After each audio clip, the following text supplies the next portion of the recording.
distinguished guests, over the years, the AAGC has become more than just an event. It has become a movement of impact and nothing short of transformative. That before you know it, you'll be shocked that this Africa Women of Influence movement was activated with that little spark that began in this intimate session in Ghana. This is big for me. I told myself in 2012 that with this great vision of Africa, if only I transform one person, one who you can tell tangibly this life was transformed, and through their life they can transform many people, then I am successful. So when one comes before me, I operate and I engage as if millions are before me. So every one of us in the room is special. I'm truly honored to be here. And with all humility, I just love us to engage in a very, very intimate session of real conversations today. Thank you very much. We have come to another important, but I know she doesn't like this, but we want to do this, okay? We want to do the short version. Mama Joyce has distinguished herself over the years. She has been a mother for all, a great politician working in both sections, the PNDC, the NDC, the MPP. You will find her. She has distinguished herself. She is a woman of God. I'm making the because I know if I start, she'll come for the mic. So I don't want to do that. But she's also a corporate woman who has worked in various sectors of Ghana. Everybody knows Mama Joyce. Everybody knows Auntie Joyce. She has been honored, and the highest honor you can get in our country is the Order of Volta. And in 2006, she was honored. People of God, her humility is what I want each and every one of us to learn from. She came here exactly at 8:30. She said, I don't want to keep everybody waiting. And this is a woman who has set standard. And we are privileged this morning to have our grandmother, our auntie, our mother, Reverend Dr. Joyce Aryee. Please, let's welcome her as she gives us the keynote address for today. Mommy, we love you. Thank you very much. Please sit down. She almost drew me to tears. I don't know why I'm called the mother of the nation. I don't want anybody to put me in jail because I'm taking their position. But I get because I relate to so many people who call me Mama. So it is a tag that has not been stamped by any authority. So, healing our African culture. Big topic. We need to understand what culture is so we can heal it. Anyway, I'm standing on the protocols already mentioned so that we can move on. If we are indeed the cradle of humanity, Akebuland, the cradle of humanity. Now, a cradle is where, you nurture a child. Because it's something you put a child in, cradle. But you also cradle people as you bring them close to you. Then we really ought to be determining the culture of humankind. If we are the basis of humanity, then if humanity is not where it is, let's begin to take responsibility and do something about it. Because what I know about Africa is that we want to blame everybody but ourselves. Why has it been so easy to break us up? Like the way you cut up a piece of cake. Why has it been so easy?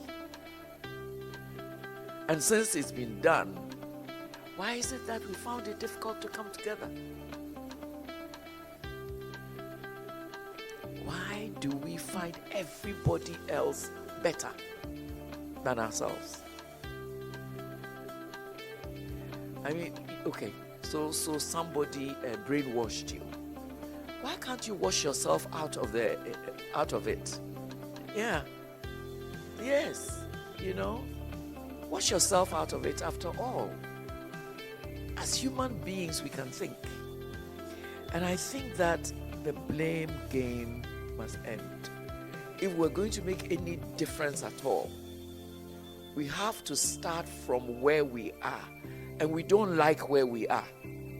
Once we don't like where we are, it means we want change. And if we want change, nobody's going to do it except we do it ourselves. And we must. Culture is really a way of life. The way of life, the way we do everything. From here we are. One of the things we don't do very well is research. Everything about us has been done by somebody else. And one of the things that we need to do, my lady, is that whatever we need to know about Africa and ourselves, we need to be able to link up with people who are researchers and ask them to do the research. That will give us the comfort that my sister is from Southern Africa, but look at her and look at my face and tell me if we are not related. Do you get me? Look at us. Now, what is it? Yes, we've been cut up, but what is it that holds us together? What is the kind of life that holds us together? That is when real unity comes. Because if I know that there are certain things that hold all of us together, then our diversity is merely a beautiful way of expressing our unity. Yes, the beautiful way of expressing unity is through our diversity. And one of the things that God has done is to even make the human body diverse. The human body is totally diverse. And yet, we are diseased when one part is not working well. Disease. Otherwise, we are at ease. Right? So when we are not at ease, then it means that something is wrong. And this is because a part of the body is not working well. If we want to know our culture, coming from the way we think, the way we do things, then we need to find some common grounds amongst us. So we don't say, I'm from South Africa, and I'm from Lesotho. And even in South Africa, somebody will say, I'm Xhosa. Somebody will say, I am Zulu. Somebody will say, and we the Zulus, and we are stronger. And so even within the same country. And yet, what is it that the Xhosas do that the Zulus do not do? Maybe it's the dancing and the jumping around, Because when the Zulus are dancing, it's not a small thing. It's an exercise.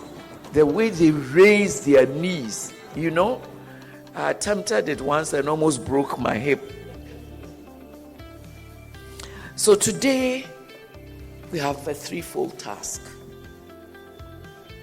We want to confront the wounds inflicted on our own cultural identity. But unless you know the identity, you can complain, but you can't do anything about it. a lot of us, at least I can speak for Ghana, many of us don't even know our traditional ways anymore. Some of us don't even speak our language anymore. And what is even painful is that we are raising our children not to speak our language. That's what we're doing. And there are even more painful things that some of us are so bad at the other person's language. We are bad at English, make all the grammatical mistakes, but we insist that we will speak English with our children. Why don't you speak the language in whose grammar you're good? Your own language. You know? So we want to confront whatever wounds we have allowed ourselves to be inflicted with. That's the first thing. And then we need to embrace the power of rediscovery and revitalization. And our third is to commit collectively and personally to the healing process.